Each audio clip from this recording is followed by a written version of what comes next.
Welcome to the second part of the Jehovah's Witnesses' most expensive production yet. The good news according to Jehovah's Witnesses, if they titled it correctly, that is. This new chapter goes through the topless baptism of sexy Jesus, Jesus being tempted by CGI Satan, Jesus kicking sellers out of the temple, which has always been my favorite story, and the worst line deliveries you will ever see. Seriously. It's the meta in Jehovah's Witnesses that Jesus is never portrayed correctly because he's always shown as a meek, suffering, and famished man. But I never knew that they complain not because Jesus is supposed to be strong and powerful. No. If anything, this drama shows us that Jesus, according to Jehovah's Witnesses at least, should be a different kind of meek and beta dude, the kind with perfect chest hair. Don't forget to like and subscribe to stay up to date with Jehovah's Witnesses. Let's watch this movie already. I bet it starts with some exciting scene that will just whet our appetite.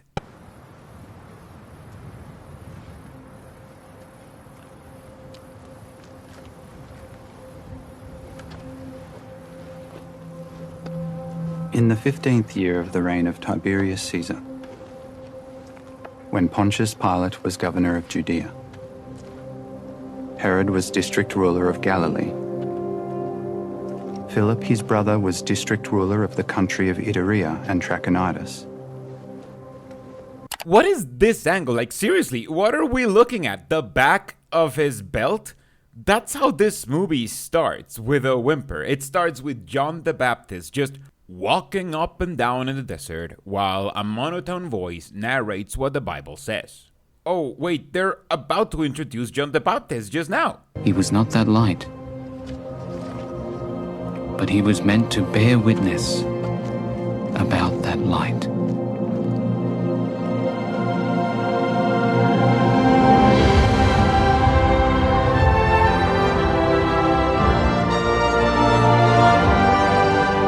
Wait, is that a Jurassic Park wannabe song right there?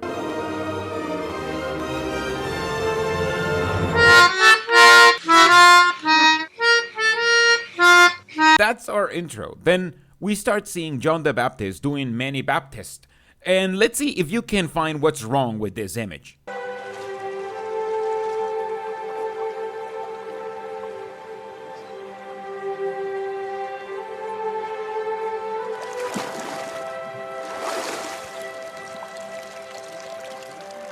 In those days, John the Baptist came preaching in the wilderness of Judea. Yeah, can you see what's wrong with this image? Like, how swole was John the Baptist? Can this physique be achieved natty, chat? Seriously, look at the size of those things and like the definition. Where is John getting his creatine from? But that's not the only thing that's wrong with this image. If anything, that's what's wrong with this image. What's wrong is what they're wearing, because they're wearing clothes in the river. And this isn't an isolated event. You see, every single baptism that the Jehovah's Witnesses show in this drama, except for one, that is like a blink and you'll miss it. But the rest are with people wearing their full outfit. Except Jesus, that is. Jesus is pretty much the only one who will get topless for his baptism. This is obviously highly inaccurate, not only because the early Christians used to wear minimal clothing when getting baptized on purpose, since they saw it as a sort of rebirth. And, women don't birth fully clothed babies. That's an important part of it, but not the only part of it. The most obvious reason why early Christians took off their outer garments when getting baptized is because they were going to get in the water. Why the hell would you willingly get in the water while wearing your full outfit? Nobody would do that, not even in Jesus' times, not in modern times. Imagine wanting to get in the water while fully clothed. Not only is it harder to move around in the water the more layers you have on, you also have to get out of the water eventually. And then, when you do, you'll be stuck with a soaking wet outfit for the rest of the day until you get to your home and change. Do you want people to catch a cold and die because they don't have modern medicine? Because that's how you catch a cold and die. No, obviously, if you're getting in the water, you take off your shoes, your pants, your top, and definitely your headgear too. So when you get out of the water, you have dry clothes to get into. It feels insane that I have to explain this, but here we are. And you know who got it right? The Jehovah's Witnesses. In my book of Bible stories, a book for children, no less, we see both Jesus and John the Baptist wearing nothing but their old-timey tighty-whities. So why are Jehovah's Witnesses doing this now? Well, because remember, this whole production is the good news according to Jehovah's Witnesses. This dramatization isn't here to carefully examine the story of Jesus and see what we can learn from it. No. This is here to validate what the Jehovah's Witnesses already believe. Jehovah's Witnesses believe that they're basically the same religion as the Christians in the first century. As a Restorationist religion, they believe that they're restoring pure worship the way that the original Christians did it. Except that's a lie. The original Christians did not have kingdom halls. They didn't have 2 meetings a week. They didn't have the elder judicial process. And they didn't wear fur clothes when getting baptized. That is all exclusive of Jehovah's Witnesses. Jehovah's Witnesses are the ones who, regardless of gender, have to wear a thick, wide, plain shirt and shorts because this is a repressive cult obsessed with sex and with image. Most Jehovah's Witnesses I've ever met will never wear a bikini or allow their wives to wear one. So they force people to cover themselves when getting baptized. But early Christians wore minimal clothing, not just when getting baptized, but whenever they got into a river, like we all do. So how did Jehovah's Witnesses solve it? Well, they rewrite history and pretend that the early Christians also wore a full outfit when getting baptized. Because again, this is the good news according not to the Bible, not to Jesus, he didn't write anything, but to what Jehovah's Witnesses believe happened. Prepare the way of Jehovah. Make his roads straight. Every valley must be filled up, and every mountain and hill leveled. The crooked ways must become straight, and the rough ways smooth.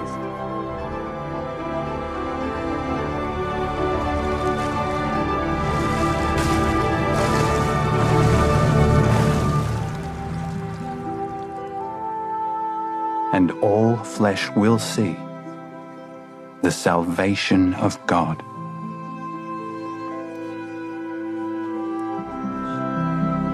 These women are gonna die from pneumonia. Seriously, they couldn't even take the head coverings off the women? What kind of prude from 2,000 years ago are these Christians that don't even take off their equivalent of a hat? This is not just nonsensical. This is regressive. This is painting the already regressive Christian church as even more regressive than it was. Now John was clothed with camel's hair and had a leather belt around his waist. His food was locusts and wild honey.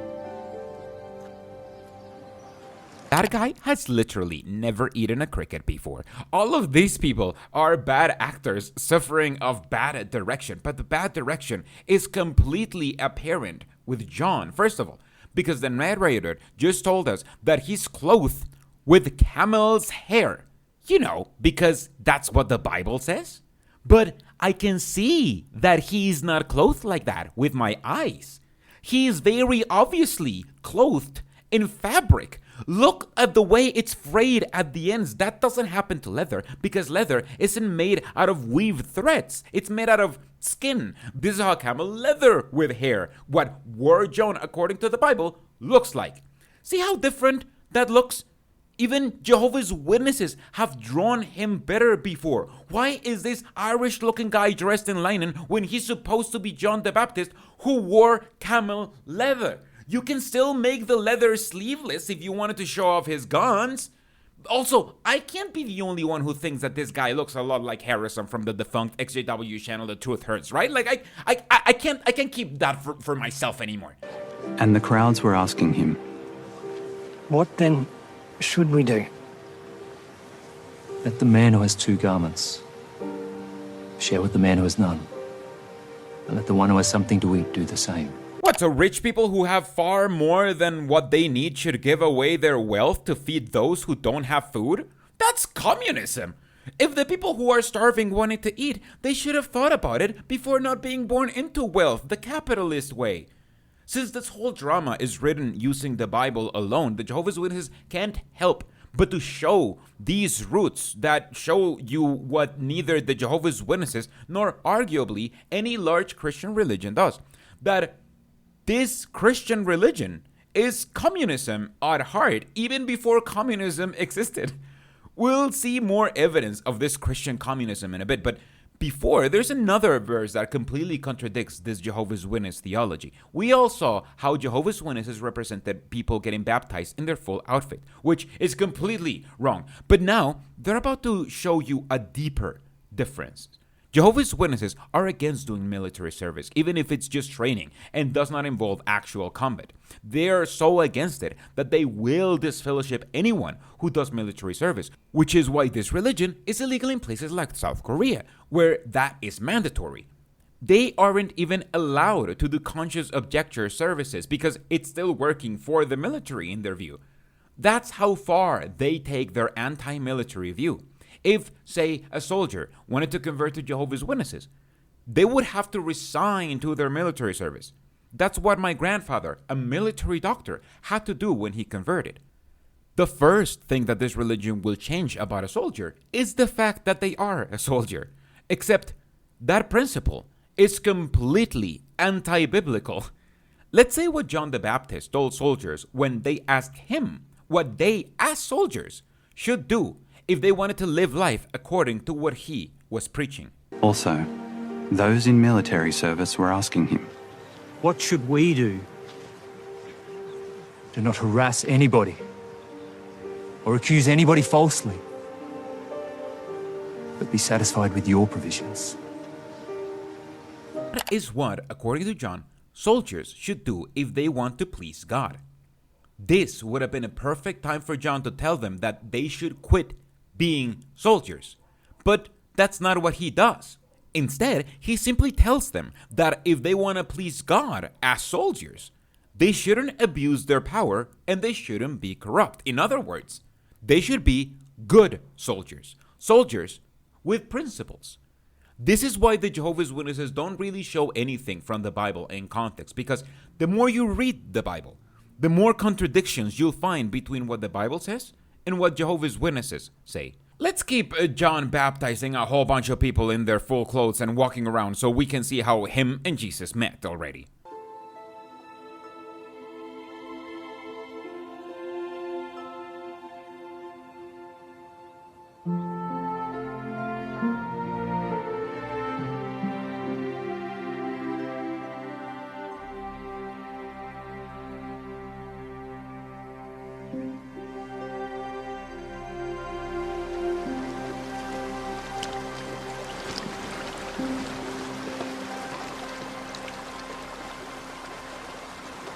Then Jesus came from Galilee to the Jordan to John in order to be baptized by him. But the latter tried to prevent him. I'm the one who needs to be baptized by you. And are you coming to me?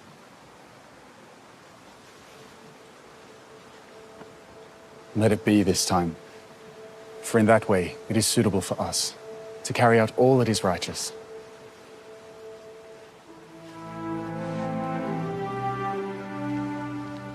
Do you see what I mean when I say Jesus is kind of a beta dude? And when I say beta, obviously, I mean, oh, beta, soy boy in the meme way. Like, not like I actually believe that that's a thing.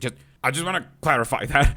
But he's always smiling like he has absolutely no clue what's going on. And everything he says sounds like he's reading it off camera for the very first time.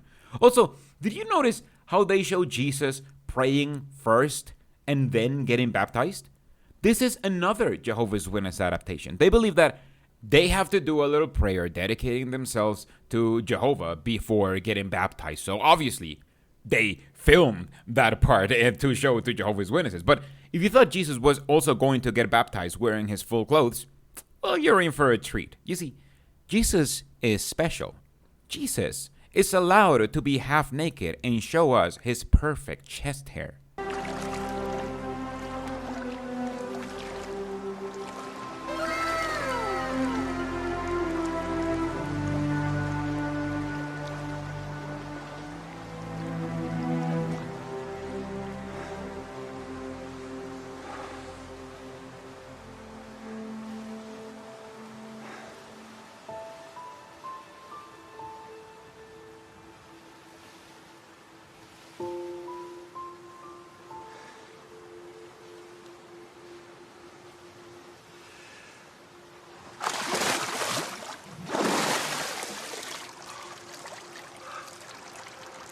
After being baptized, Jesus immediately came. Why is Jesus allowed to be baptized half naked? Like, for real. He's still wearing his skirt for some reason, while John is wearing his full non-camel hair outfit. Wait, is that why they didn't give John the clothes he's supposed to wear? Because we would all be thinking that it makes no sense for a man to get into the river routinely while wearing heavy and fragile leather that is not supposed to be in the water. Anyway, why is Jesus allowed to be half naked? Well, because, again, this is the good news according to Jehovah's Witnesses. You see, Jehovah's Witnesses usually only portray one baptism in the early times of Christianity, and that is the baptism of Jesus. They've been portraying it long before they developed these dumb sensibilities around covering up people who are going to get into a body of water. Back when they were less of a culty religion, they would portray the baptism of Jesus the way everyone else portrayed any baptism from back then, with Jesus wearing only his inner garments, like anyone who is going to get into the water would do. But they portrayed his baptism so consistently that they never had a chance to cover him up. They didn't portray the baptism of other Christians. They just kept portraying the baptism of Jesus over and over and over again so consistently that they have grown used to and desensitized to seeing a half-naked Jesus getting baptized. So now they expect Jesus to be the way that he's portrayed in their propaganda, half-naked, like he always has been. And this must have been a huge headache for someone, because the conversation about why they should portray a half-naked Jesus while getting baptized and at the same time have literally everyone else wear their full outfit when doing the same must have happened at some point. Someone must have said something like that. At some point of the process, someone must have said, wait, why are we showing Jesus removing his clothes before getting baptized, but nobody else is doing that? And I really mean it when I tell you that I would have loved to be a fly on the wall when that conversation happened. Because this, if you kind of think about it, it disproves their whole religion. They had 3 options, and they all showed how flawed this religion's grasp on the Bible really is. The first option is obviously to show everyone getting baptized without their outer garments, like Jesus. That would be the most logical choice. Jesus took off their clothes because he was getting in the water, just like everyone else would. Except this is a bad option for Jehovah's Witnesses because it disproves the way that they do things. First of all, they would have to show men and women in their inner garments, and that goes against the sensibilities of modern Jehovah's Witnesses. But it's worse because it would also show how current Jehovah's Witnesses are definitely not like the early Christians. Why would early Christians be allowed to wear smaller clothes than current Jehovah's Witnesses when getting baptized? That would make very evident how their current guidelines on baptism, the most important thing you can do as a Jehovah's Witness, are completely anti-biblical. People might start asking questions. A cult needs to avoid that at all costs. So let's go to the other option. You put clothes on everyone who's getting baptized, like current Jehovah's Witnesses, including Jesus. This is the most logical choice here, except they can definitely not do that. This is one of the big scenes in the whole drama, and Jehovah's Witnesses are expecting to see in live action what they have been seeing in drawings all of their life: a half-naked Jesus getting baptized. Now, you can give him a skirt because he has always been half submerged in the illustration, so you can pretend like he was wearing half his clothes all along. But if Jesus showed up getting baptized in his full outfit, Jehovah's Witnesses would definitely notice that, because it would be a huge departure on how they've been portraying this event forever. In Jehovah's Witnesses' minds, Jesus is always canonically half naked when he gets in the water, at least. This would have definitely, again, caused them to ask questions and leave the door open to discover that this religion has many differences between the first century Christians and their cult. So we get to the third option, the one that they took. They show multiple people getting baptized in their full outfit to look like modern Jehovah's Witnesses, while also showing Jesus being half naked when he gets baptized to look like Jehovah's Witnesses have always portrayed this event. Except that is also bad, because now you're literally left asking the question, why is Jesus the only one who is topless when getting baptized? Why did everyone else feel the need to cover up like modern Jehovah's Witnesses, or even more in the case of women, except Jesus? This literally shows the contradiction at play, and it makes it extremely noticeable that everyone else is wearing clothes when getting baptized. The cracks in this drama are starting to show, and Jesus has been Jesus for less than a minute, because he literally just remembered he was Jesus at this point of the story. Let's see how Jehovah's Witnesses portray this download of consciousness that they teach happened to him.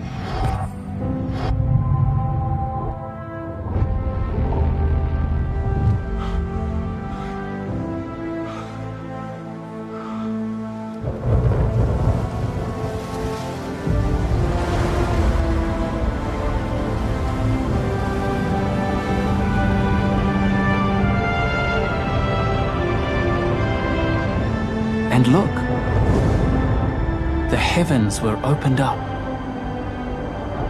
and he saw God's Spirit descending like a dove and coming upon him.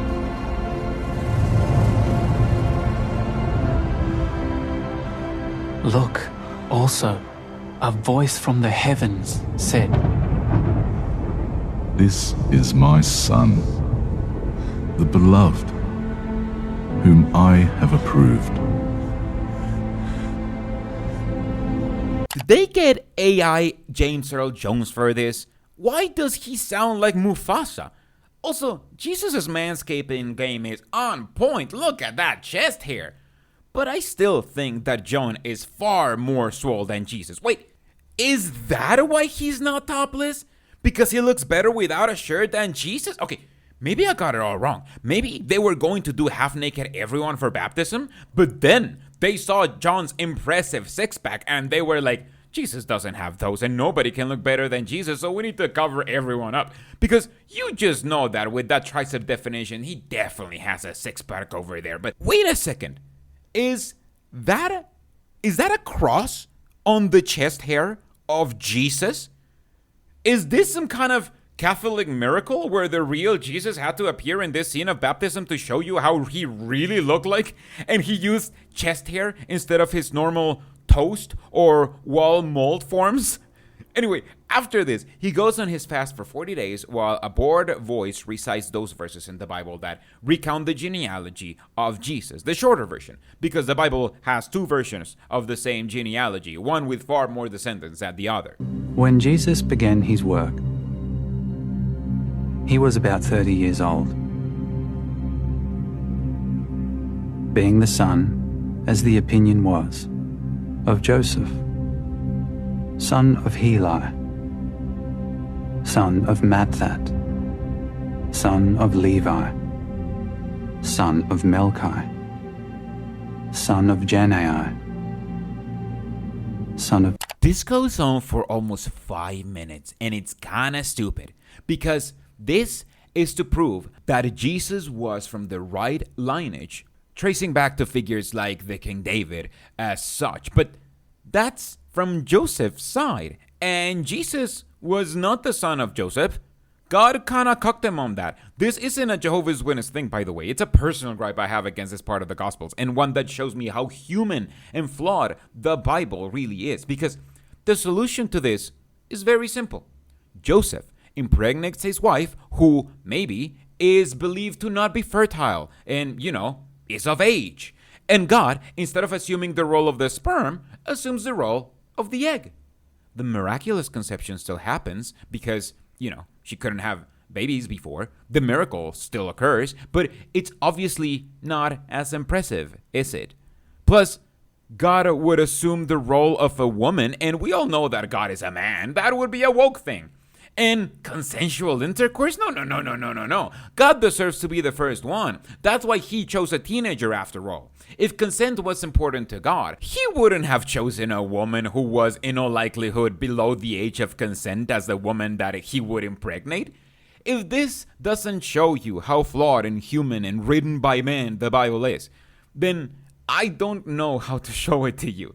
But this is Satan's words of apostatizing, and we're about to see how Satan is portrayed by Jehovah's Witnesses. I'm sure that despite you not expecting anything good, this will still be underwhelming because the Jehovah's Witnesses are about to show us their version of Jesus being tempted by Satan. And here is where we have our most obvious gospel contradiction yet, because the Gospels do not agree on multiple things, especially about the temptations.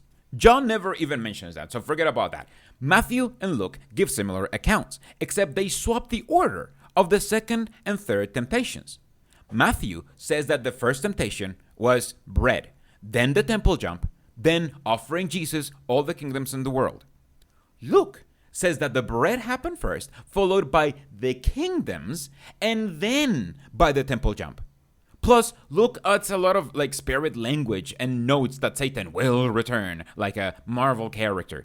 Matthew adds the detail of angels ministering Jesus immediately after, and quotes the full "man shall not live by bread alone" phrase.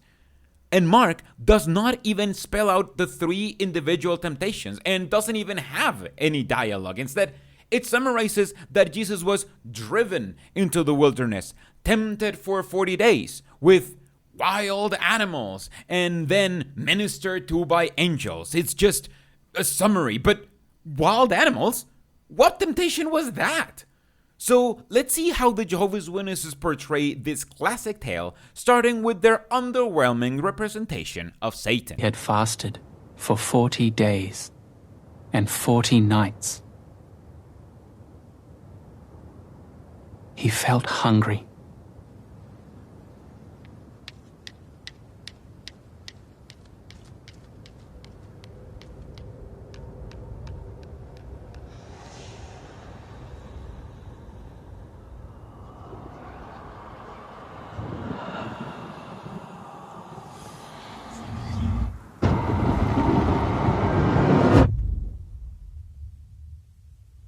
And the tempter approached.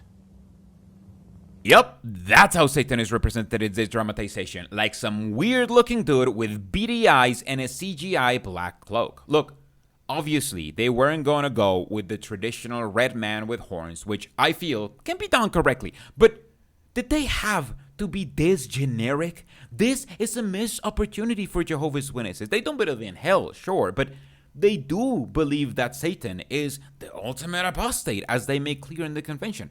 That's why making him as scary as possible would have been a good move, because the scarier the devil is, the closer you want to be to God. Take Dante's Inferno, for example. The book included descriptions of hell so detailed and so disturbing for the sensitivities of people back then that they started going to church.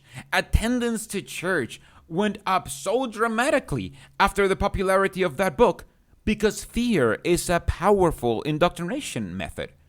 That's why I doubt that the leadership of the Jehovah's Witnesses know what they're doing, or even know that they're supposed to be leading a cult, because of missed opportunities like this one.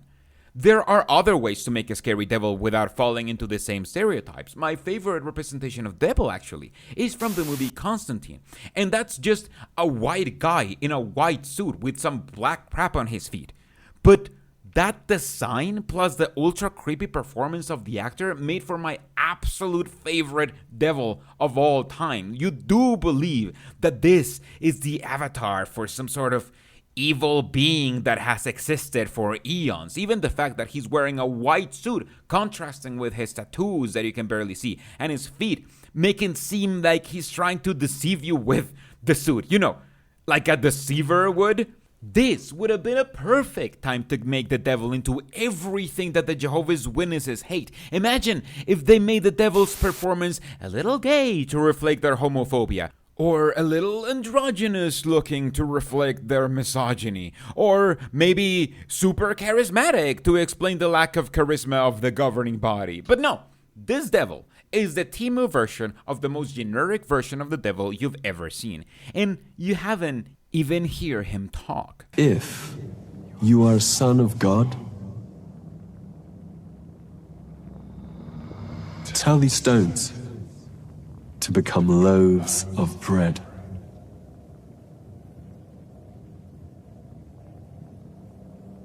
it is written. Man must live not on bread alone.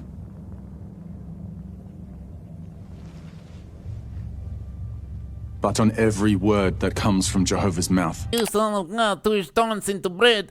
Seriously, are you even the least intimidated by him? He is the tempter of all tempters. Shouldn't he at least be a tad compelling? Isn't that why the devil is so dangerous? Because he can convince people of doing bad things? But he isn't the only one to completely miss the point of his character.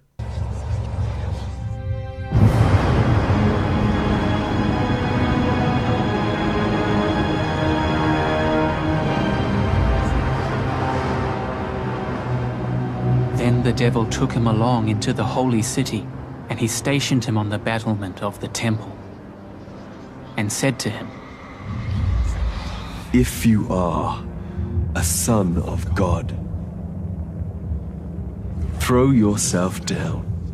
Okay, since they went with this order, that means that they're representing the Matthew account, except that they add dialogue from Luke for some reason. Also, why is Jesus so afraid of heights? The devil is literally about to remind him how it's written that God wouldn't allow one of his bones to break. Also, why would a being that predates the concept of heights be afraid of them? I always pictured him slightly annoyed and slightly tired of Satan, like he knows this is something Satan tries to do every now and then.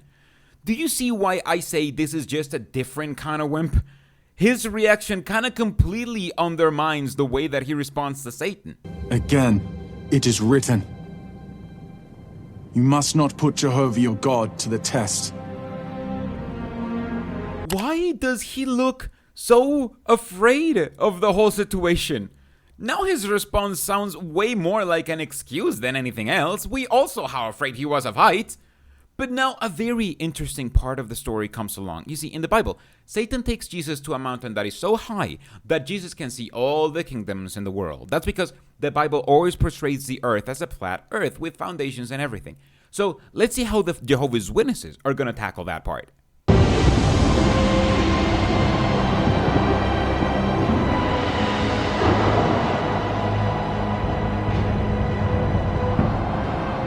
So he brought him up and showed him all the kingdoms of the inhabited earth in an instant of time.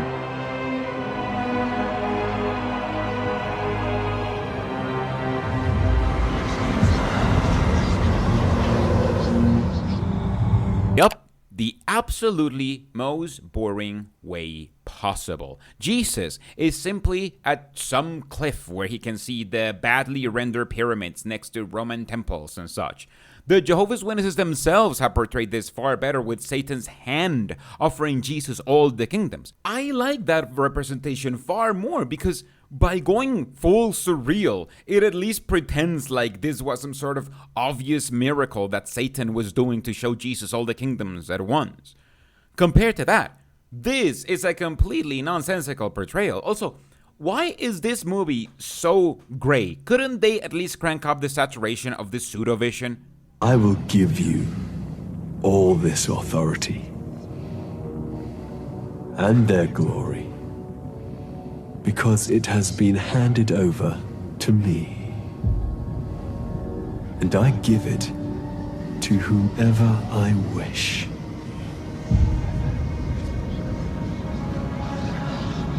If you, therefore, do an act of worship before me,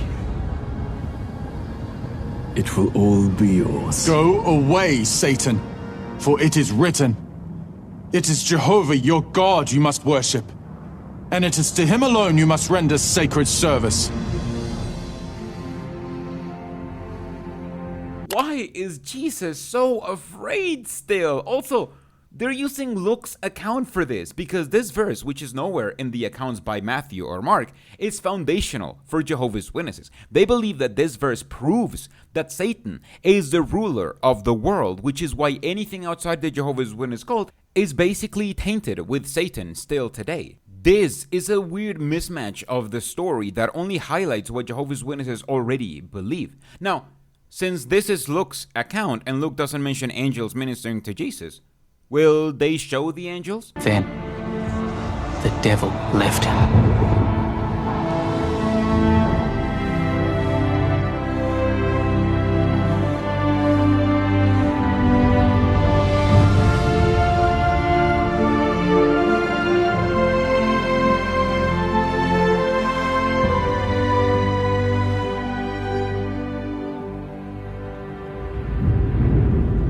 And look, angels came.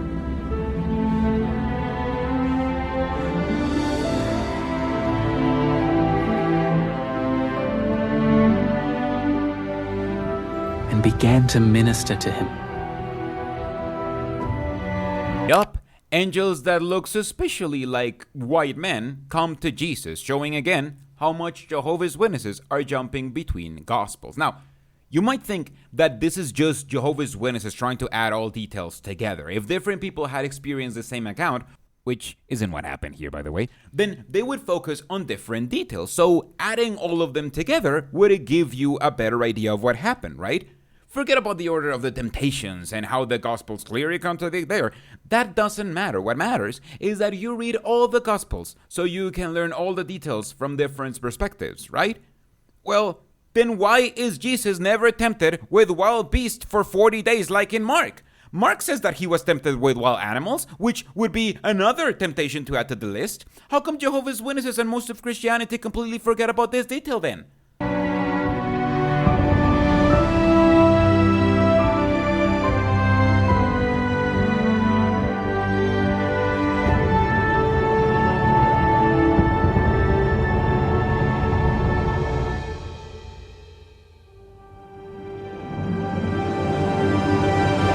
That's right, this drama is broken up into 3 parts, and this is where the first one ends. I originally was going to put them all together for one epic video that I thought was going to be 1 hour long, but this already took the better part of a week, and I'm just a third of the way done. So subscribe, and don't forget to hit the bell button if you want to see the next debunking section of this drama. I'm also working on a video summary of the whole convention, and another series of videos analyzing the apostate drama, but that's all for now. Please consider supporting me by purchasing some ex-Jehovah's Witness merch like this t-shirt with all of the temptations that Jehovah's Witnesses aren't allowed to indulge, as well as on YouTube or Patreon like these amazing people right here to get more videos, access to a downloadable Sparlock file for you to 3D print, and more.